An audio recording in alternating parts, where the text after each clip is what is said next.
He's about to search me. Oh, Brown, tell him not to search me, please. He's about to search me under section 43. No, tell him. No, tell him. Oh, tell him. No, tell him, man. No, you ain't got no grounds. You ain't got no grounds. In this episode, our auditor is standing on a public sidewalk outside Sutton Police Station, doing something completely ordinary, filming. He's not blocking anyone, not causing trouble, just holding a camera and recording the building. Within minutes, a police sergeant shows up and says he's going to carry out a search using one of the strongest powers available to UK officers. What happens next clearly shows how that power should not be used. The reasons given are weak. When questioned, the explanations quickly fall apart. At one point, the sergeant even admits on camera that he knows the auditor is not a danger. That statement alone should have ended the situation. But it did not. Let's take a closer look at what happened. Hello, sir, you alright? Good, are you? I am alright. You have to let me know, by the way, before you start recording. Haven't done anything, have I? I've asked you if you're alright. Yeah, but you turned your body worn on without letting me know. Well, you obviously do know it's on because you're telling me about it. Yeah, but it's in your policy. What's the reason for you being here today? You have to inform me. Just keep a bit of distance, thanks. What's the reason for you being here today? I'm here to make a video. What's that video about? As soon as the sergeant turns up, he starts digging for reasons. He asks, "What are you doing? Why are you here? What's the video about?" The auditor keeps his replies straightforward. He's on a public sidewalk, recording the police station for a video. Nothing more, and it's fully within the law. But that doesn't seem to be enough. The sergeant keeps pushing, asking more questions, clearly trying to find a reason to act. When he doesn't hear what he's looking for, he turns to a power that doesn't fit the situation. The police station. The video about the police station. Do you see perhaps how this might be considered to be slightly concerning, that you're just turning up here, trying to watch people going inside and out the police station, watching people coming and going, recording registration marks, and trying to look at pins? I'm not trying to look at anyone's pin. It's not what I've been told by people that are coming in. Come on, man. Let's not go down that route. I'm not trying to look at anyone's pin, man. Let's be objective here. It seems to be very suspicious behaviour to me. No, it's not suspicious. There's nothing suspicious about it. I'm filming from public. It's your job to secure it. Hi, let's hypothetically say I could see the pin. Yeah? Legally speaking, I could record it if I so wanted to, but believe me, I don't want to. And it's your job to secure it. Yeah, and do you not think that that would be cause for me to be concerned? I've just reassured you that I'm not. Your reassurance is one thing, but knowing is better. Right. It would seem to me like you are making observations around the security of the police station. Here's the reason the sergeant gives. He says officers inside the station reported that the auditor was watching people, filming vehicle number plates, and trying to see keypad codes. The auditor clearly rejects that claim. He then makes a strong point. If a keypad can be seen from a public sidewalk, that's an issue with the building's security. It's not a valid reason to suspect someone of terrorism. He also brings up dash cams. Vehicles drive past police stations every day with cameras recording everything. That doesn't make those drivers criminals. So why is a man calmly standing with a camera treated as if he's a threat? That clear double standard reveals what's really behind this encounter. Okay, so what about cars that have got dash cams and stuff like that? Could they not make those same observations? Sorry? Cars with dash cams fitted could hypothetically Cars with dash cams fitted aren't going to sit there and watch officers coming in and out. It's going to be just an incidental thing, isn't it? Okay, well this also happens to be incidental. I haven't come here with a particular plan to film. Well, you've also been inside the front office. To make them aware of my presence. Is that what you've explained to them? Yes. So that it wouldn't come as a surprise. Alright then, sir. Are you currently recording or are you live streaming? I'm recording, I'm not live streaming. You're recording, okay, right. You're going to search me now, are you? Yes. Why are you going to search me, Sergeant? Okay. I am concerned your activity may be terrorist related. Okay, so what are your grounds to reasonably suspect that I'm a terrorist? I've literally just explained that to you. Okay, so what are you going to launch with? I'm not going to obstruct your search. I'm not going to obstruct your search. As it happens, the sergeant uses Section 43 of the Terrorism Act 2000. This isn't a simple stop for a quick conversation. It's one of the strongest search powers police have in the UK. It allows an officer to stop and search someone only if they reasonably suspect that person is involved in terrorism. The key word is reasonably. That's a legal standard. It doesn't mean feeling uneasy or thinking something looks odd. It requires clear, specific facts that would lead any reasonable person to share the same suspicion. Would you mind handing your camera over to my colleague so he can film it while I'm doing it? I can keep it in my hand. I will, like I say, I won't not have obstruct something you. in your hand because you could use it to hit me. I'm not suggesting you have to stop filming it. Okay, I mean... Do you have a problem with him filming it? I don't. I would rather just keep it in my hand though. I'm not going to obstruct your search. I've made a reasonable suggestion that you can maintain and if I was to your video refuse... and record of it, well, I will simply take it from you. I haven't been hostile though. I've been pretty cooperative. I've said that. I will then look to review the images that are on it. I'm not going to delete it or anything like that. Alright, so can I pop it? Is this Coley? Yeah, it is. Oh, what's going on, Brown? What's going on, Brown? Who remembers this geezer from Bethnal Green? Yeah, no, it's just you deal. He's about to search me. Oh, Brown, tell him not to search me, please. He's about to search me under section 43. No, tell him. No, tell him. Oh, tell him. No, tell him, man. No, you ain't got no grounds. You ain't got no grounds. No, tell him. Oh, Brown, that's not good, you know. You sure you still want to? You sure you still want to do this? Yeah. Do you want to give Chris your phone so he can film it on your behalf? Chris, if you'd like to maintain it so that he can do it. No worries, Sarge. Yeah, no, do it landscape. After this, as part of the search. What are your grounds? Come a little bit closer so the camera can pick up the audio. After this, we are allowed to go through the images that are on there to review them to see if any of my concerns are done. I've already explained them to you. No, you haven't explained the grounds. So how do you reasonably suspect that I'm a terrorist? What are the grounds that reasonably suspect that I'm a terrorist? Because you are taking an unnatural degree of interest in the security aspects of the police station. The reason given? The sergeant claims the auditor showed an unusual level of interest in the station's security. And that's it. That's the basis for using terrorism laws. That here's the issue.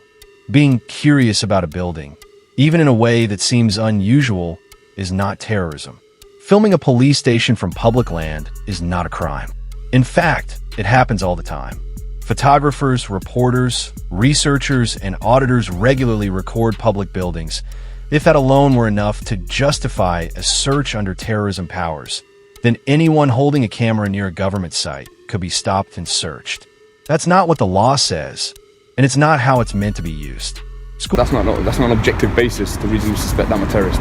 Yes, no, it's not. I don't believe it is. Well, if you don't. Do you mind stopping the recording and starting it again?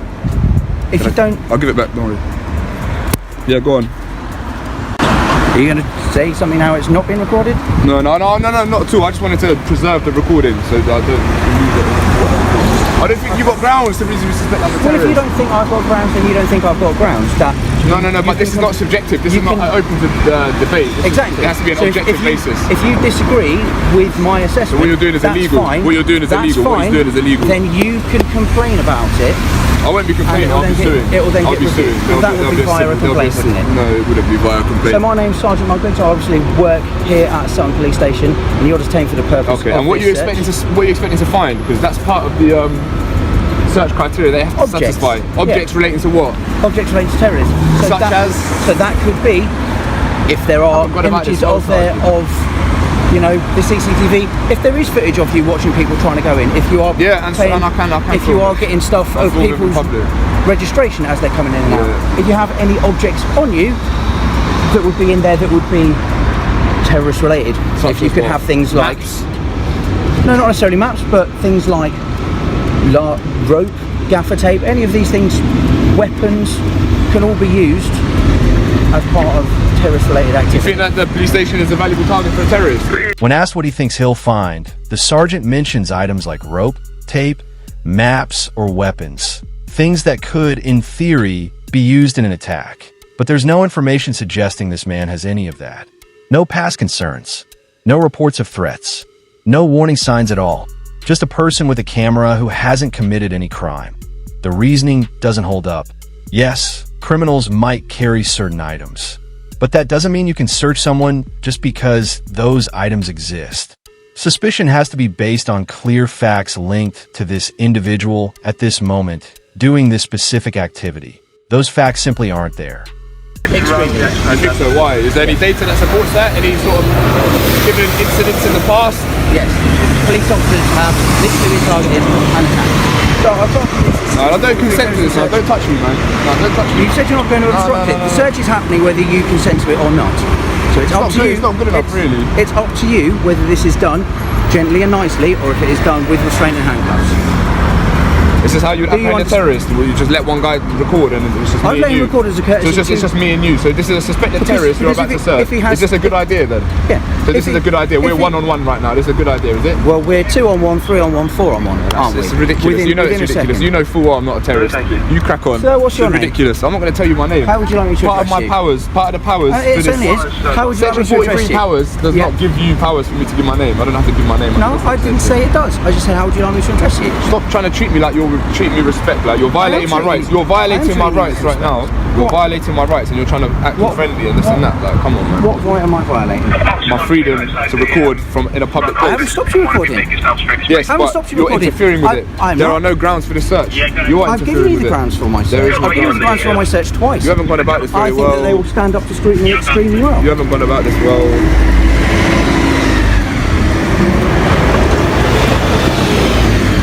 Thank you. No, because you want to review the images that are on there. Chris.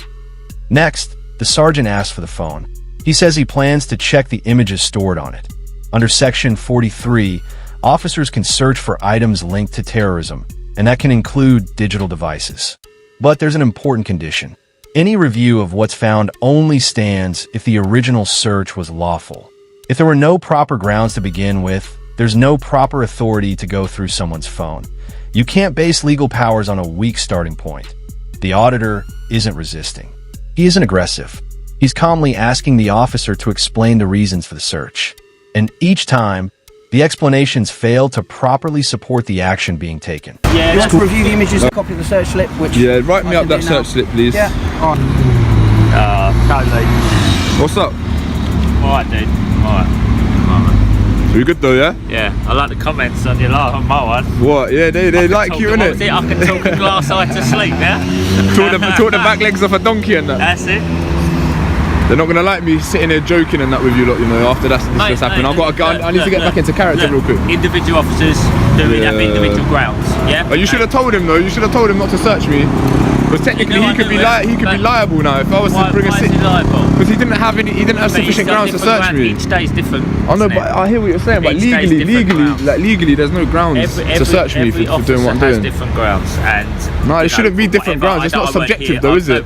After the search, the auditor speaks with one of the other officers at the scene. They talk about whether there were real grounds for the search in the first place. Even the PC sounds unsure. He mentions how some officers rely more on instinct, while others focus strictly on procedure and the legal test. At the T1 point, the auditor plainly says, legally, there were no grounds for that search, and the officer doesn't argue the point. That moment speaks volumes. When fellow officers can't clearly stand behind the decision, it strongly suggests the legal basis was shaky from the start. Going afterwards now, my body will stuff. It's on bloody So live now, isn't it? I've done it. No, I didn't do it like I did it on old brimming. Yeah. Just generate it, and then I can go back in and. That's your put the reference rest of it. number, all So right. go to Thank the you, Mr. police Brown. station, Take care, they'll yeah? provide you with a sanitised copy of it. I've got to go now back in and complete the grounds for it. I'll give him a little same chat as last time, so. Cheers, Sergeant. Right, take care, fellas, yeah? Go yourself, darling. Sarge, that's poor. Section 40. Section 43 is in place for a clear reason. It's a powerful tool meant to protect the public from real terrorist threats. When it's used properly, based on solid intelligence, clear warning signs, or credible threat information, it does exactly what it's designed to do. But when it's used against someone who is lawfully filming from public land, based only on a vague sense of unease or personal suspicion, the impact is very different. It damages public trust. It opens the door to legal challenges. It can make people less willing to cooperate with police in the future. And it risks weakening the power when it's genuinely needed. In this situation, the auditor didn't raise his voice. He didn't block anyone. He didn't act aggressively. He simply stood calmly and asked straightforward questions. This isn't about being against the police. It's about expecting powers to be used within the limits of the law. If proper grounds don't exist, a search shouldn't take place. That's not extreme. That's how the law works. That if you're filming, auditing, or simply going about your day and want to understand your rights when approached by an officer, check out my Know Your Rights guide. Thousands are already using it. The link is in the description, so you can stay informed about what officers can and cannot do. That wraps up today's video. If you found this explanation helpful, please like, comment, and subscribe. It really supports the channel. Thanks for watching, and I'll see you in the next one.